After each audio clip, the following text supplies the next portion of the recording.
Welcome to Luca and Miguel. Enjoy the video. You begin by laying the trunk foundation. Draw a slightly curved vertical center line, then a parallel curve about 0.5 to 1 cm away to set trunk thickness. Make the base a small oval so the tree looks grounded. Once done, add a few horizontal short lines across the trunk to suggest texture and segmenting. This helps the palm read as a trunk rather than a cylinder. Keep lines loose. You can refine weight later, but start confident and economical with strokes. Next, you create the leaf framework.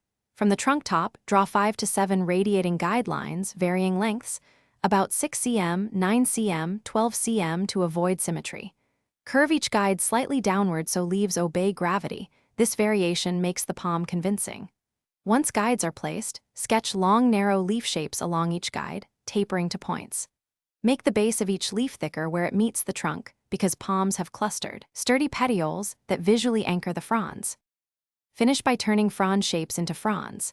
Add leaflets along each side of the frond with short, angled strokes, spacing them closer near the base and wider toward the tip. Once the leaflets read correctly, erase guidelines, darken the main outlines, and add light cross-hatching or curved shading to the trunk for depth. If proportions feel off, tweak leaflet spacing or slightly alter trunk curve to rebalance the silhouette. This simple adjustment fixes most composition problems quickly. Thanks for watching and please subscribe. It's the best investment you'll ever make.